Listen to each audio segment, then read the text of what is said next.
Et hello tout le monde, j'espère que vous allez bien et bienvenue dans cette petite vidéo du lundi. On va parler de Bitcoin, d'Ethereum, on va parler peut-être vite fait de Litecoin et de Solana, et je pense que ça va être tout. S'il y a jamais des altcoins que vous voulez que je regarde, n'hésitez pas à mettre ça dans les commentaires, je regarderai ça dans la vidéo de vendredi. Avant de faire la vidéo d'aujourd'hui, je voulais parler d'un sujet qui est le terme analyste et le terme trader. Je pense que c'est assez important parce que je pense qu'il y a beaucoup de gens qui sont de très bons analystes sans être de très bons traders. Et si je parle de ça, c'est parce que moi-même, ce mois-ci, j'ai été un assez bon analyste et un très mauvais trader. Dans le sens où depuis le début du mois de mai, donc le mois de mai pour moi, je vous avoue, je suis en drawdown. Alors le mois n'est pas encore fini, mais je suis en drawdown et je crois que c'est la première fois vraiment que je suis en drawdown de manière plus ou moins sévère. Alors que ça fait depuis octobre que tous les mois, en fait, j'arrive à les terminer dans le vert. Ce qui fait que je pense d'un point de vue analyse, j'ai pas été mauvais. Enfin, quand je regarde ce genre de niveau, la manière dont je les ai tracés, si je les ai mieux tradés, je pense que j'aurais pu faire un malheur. Le problème, c'est que j'ai mal géré j'ai pas mal géré mon risque, mais j'ai mal géré mes entrées. Et du coup, je me retrouve dans le rouge.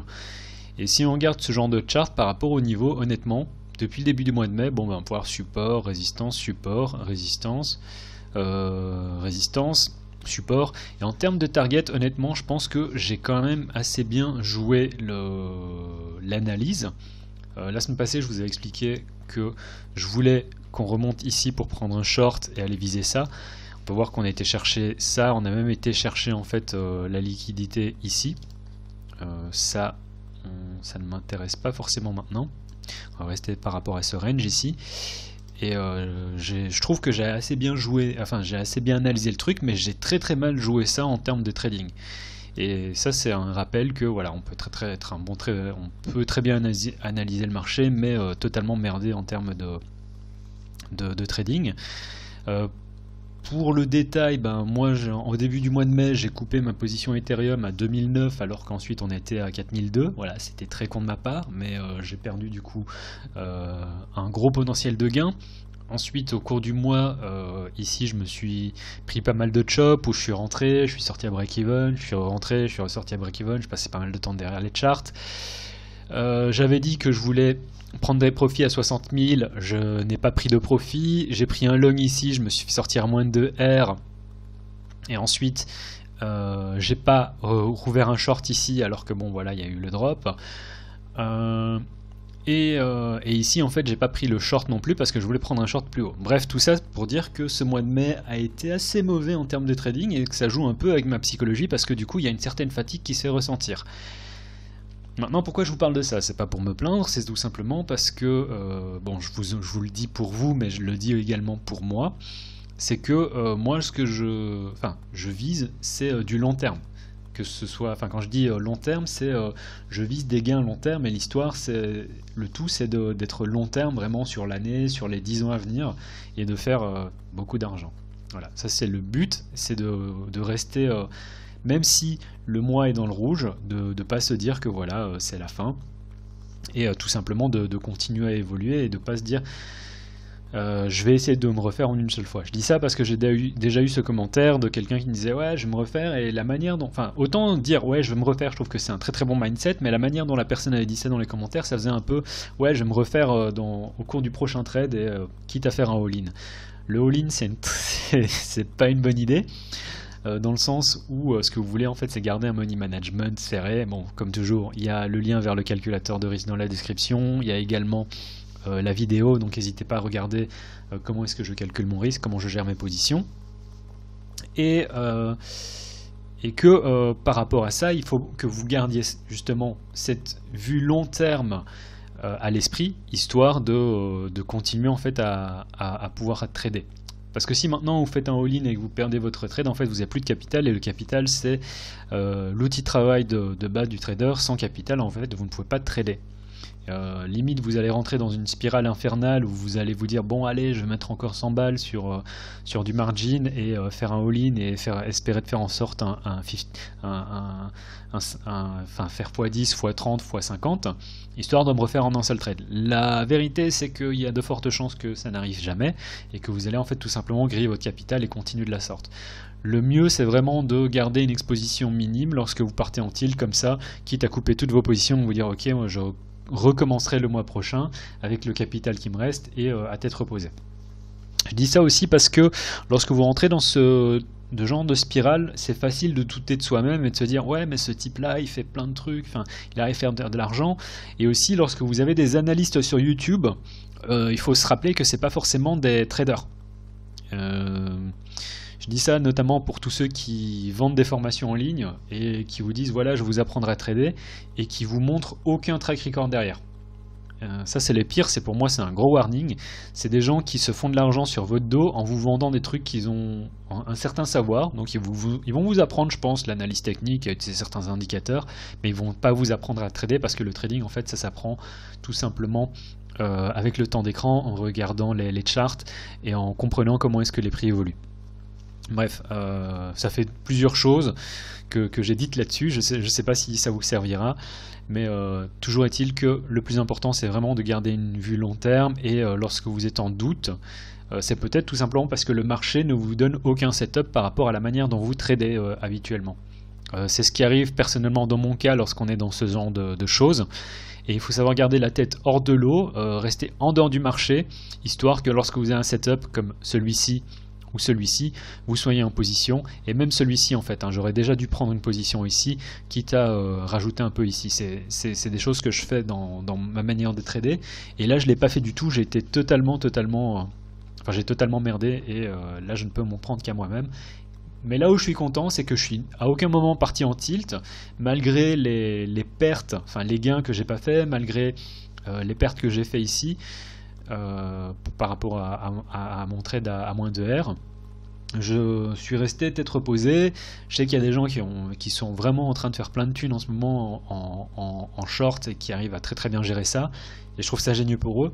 Et je trouve ça cool aussi pour moi en fait que j'arrive justement à rester calme par rapport à tout ça. Bref, c'était simplement un petit rappel pour moi et pour vous, tout simplement de vous dire que voilà, il faut rester là long terme et aussi rester loin de tout ce qui est formation qui coûte 1000 balles parce que ça va pas vous apprendre grand chose, c'est pas ça qui va vous apprendre à bien pouvoir gérer votre trading. Ça va peut-être vous apprendre à analyser des charts, mais ça va pas vous apprendre en fait à trader. Et si vous avez 1000, 2000, 3000, parce qu'il y a des formations qui montent à 3, 4, 5000 balles, autant essayer de trader ces 3, 4, 5000 balles. Et quitte à se dire voilà c'est les frais scolaires que je paye au marché. Moi il m'est arrivé, bon allez je vais commencer à rentrer dans les détails, mais il m'est arrivé d'acheter justement une formation à plus de 4000 balles et honnêtement tout ce que ça m'a pris c'était bon faut avouer que c'est bien parce que ça m'a appris à avoir un money management rigoureux, mais ça m'a pas appris à trader, ça m'a pas appris à être rentable. La manière dont le type en question tradait, il est toujours actif sur YouTube d'ailleurs, dans ma tête c'est un peu un arnaqueur, c'est un gros arnaqueur, c'est un marketeur.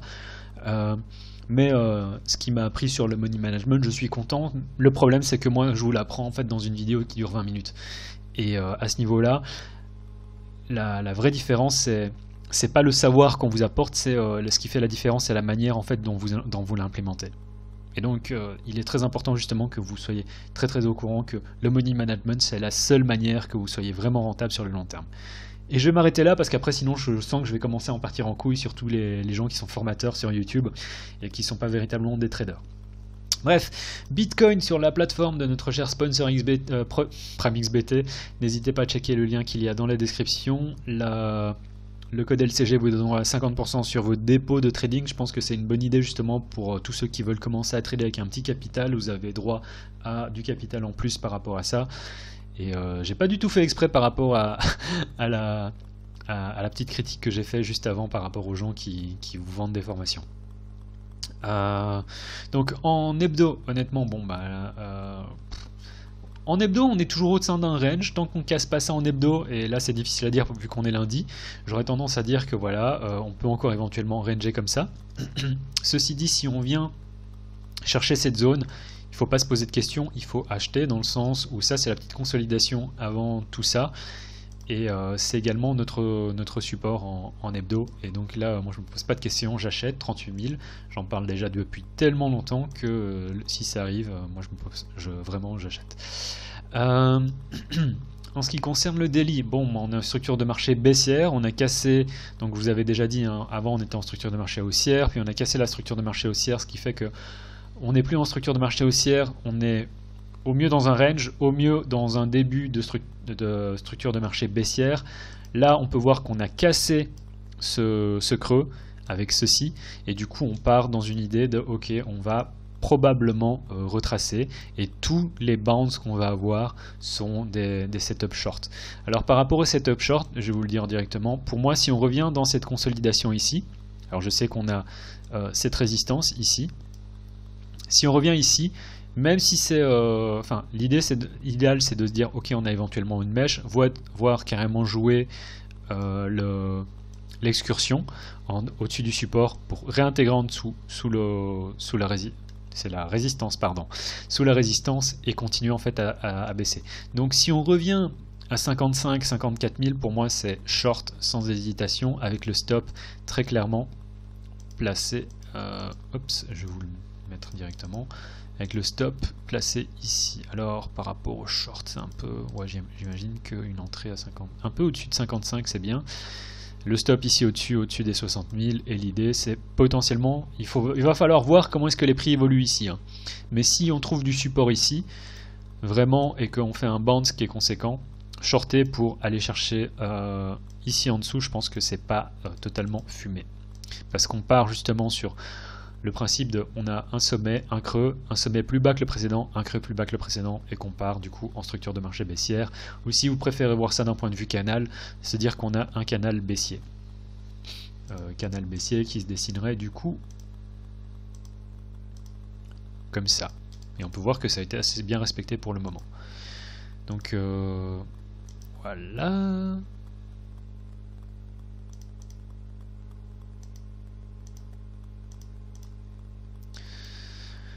Et même à ce niveau-là, la moitié du canal a été assez bien respectée. À voir si on a un truc si on remonte aussi haut.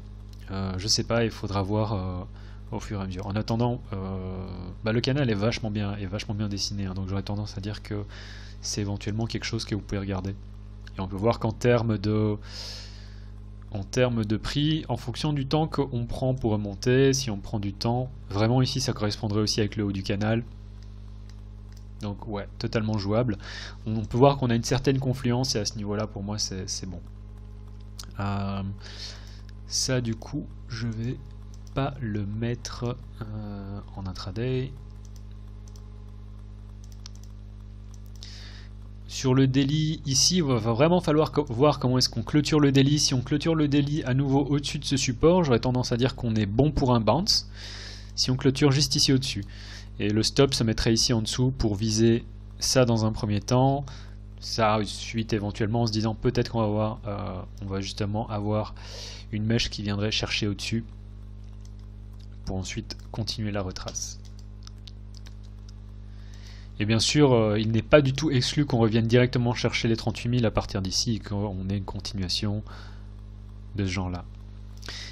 Et si on a ça, comme j'ai déjà dit, pour moi les 38 000, bon, il y a une raison qui fait que j'ai envie d'acheter, c'est de 1, c'est qu'on est sur support en hebdo, que pour moi ce support n'est pas censé casser, mais aussi, si on revient chercher 38 000, ça fait la retrace de 40%, c'est un peu un même, c'est pas parce que historiquement ça s'est déjà passé sur BTC en 2017 plusieurs fois qu'on doit le répéter en 2021, mais en 2017 c'était la retrace des 40%, c'était le point où est-ce qu'on a justement connu le bounce avant la continuation de l'uptrend.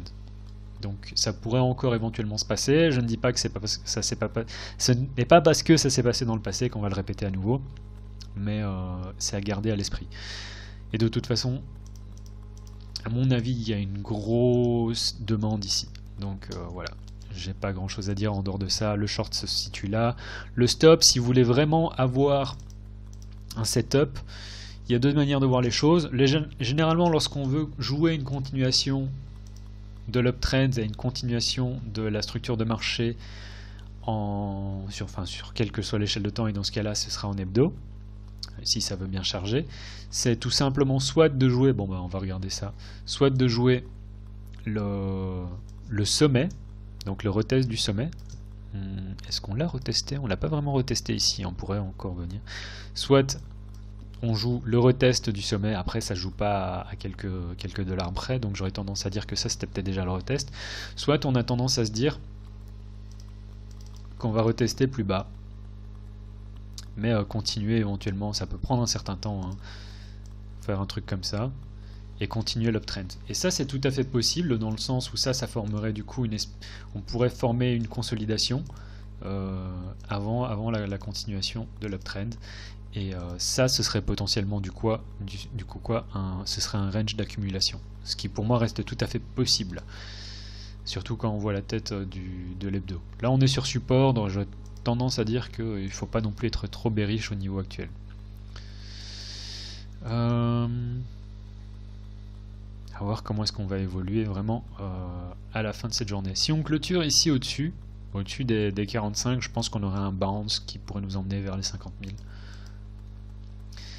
Sinon en intraday, bon, par rapport au short, je trouve qu'ouvrir un short ici c'est quand même un peu suicidaire, dans le sens où on a déjà fait une retrace en l'espace d'une semaine de 20%, de 29%. Donc ouvrir un short ici pour moi c'est compliqué. Et par rapport au long,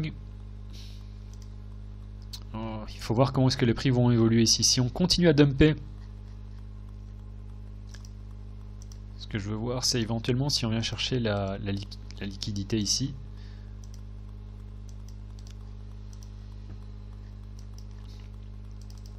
Ce que je veux voir c'est encore et toujours qu'on récupère ce niveau pour trader ça ici, et dans un deuxième temps potentiellement aller chercher les 60 000. C'est encore toujours les mêmes niveaux. Donc en termes de log, je vous avoue que j'ai pas trop envie d'attendre ici, et je me sens assez en confiance d'un point de vue position spot. Je parle pas d'effet de marge, parce que là vous risquez de vous faire liquider.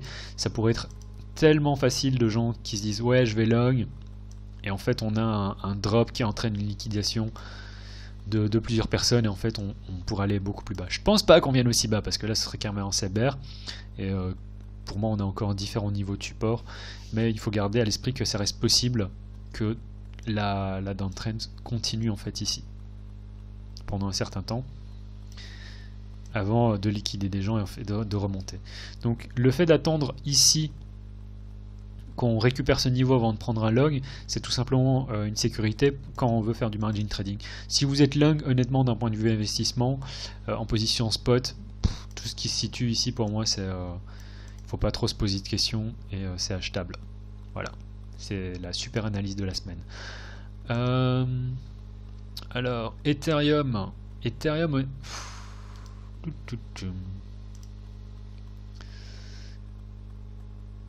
déjà, si on vient rechercher cette moyenne mobile ici, à mon avis, c'est une première target, et ça nous met à 3000, ça nous remet aussi vers l'ouverture en hebdo, donc pour moi ce serait assez bon. Je vais éteindre ça, et ici on est quand même sur une zone où on pourrait avoir un rebond, hein.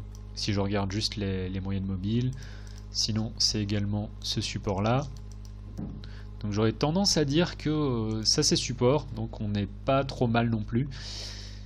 Et si on perd ça ici par contre ça commence à être moche, et le prochain support pour moi il se situe ici, et là c'est vraiment là où je veux acheter. Je dis pas qu'on va y aller, mais si on y revient, ouais, 2005 je me pose pas trop de questions, c'est aussi là que je veux aller. Et personnellement je pense vraiment, vu qu'on est toujours sur quelque chose de haussier, que Ethereum pourrait aller beaucoup plus haut. Et même si on vient faire une retrace ici d'un point de vue structure de marché, ça c'était la dernière consolidation avant la montée, le all-time high. Donc on pourrait éventuellement faire un truc où on vient faire, oups, si on vient retester plus bas avant de remonter. Ça pourrait tellement arriver, et enfin, toute cette consolidation pour moi ça fait un support qui est très très solide, enfin plusieurs niveaux de support qui sont très très solides. Donc acheter 2005 pour moi ça fait totalement sens. Je dis pas qu'on va y aller, mais si on y revient. Il va vraiment falloir voir ce qui va se passer également avec Ethereum contre Bitcoin, mais ouais, là c'est un peu vide, hein, pour moi. Je vais éteindre ça.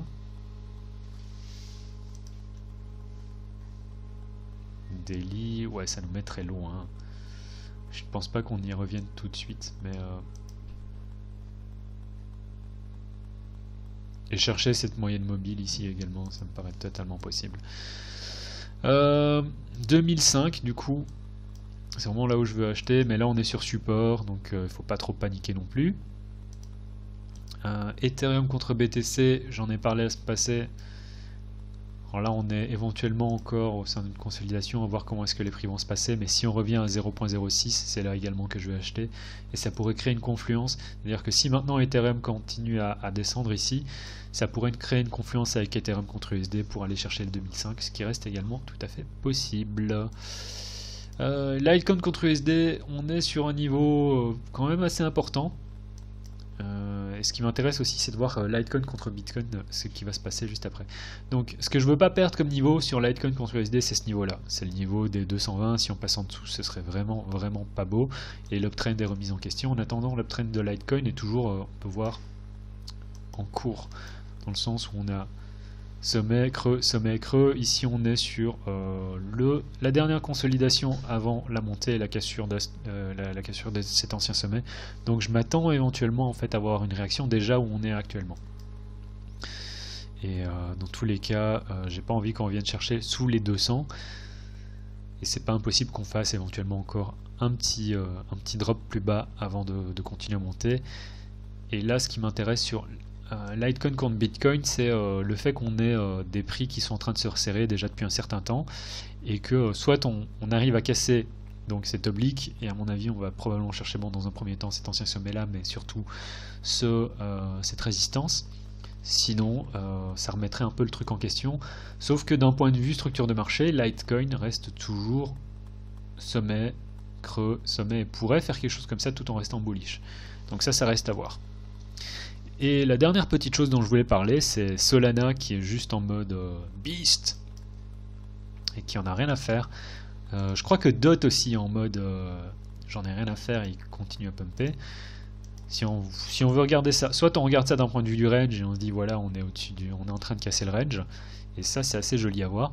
Soit on se dit ok, on avait cette consolidation au niveau des prix avec des prix qui étaient en train de se resserrer. Et on a eu la cassure ici. Si on regarde en intraday,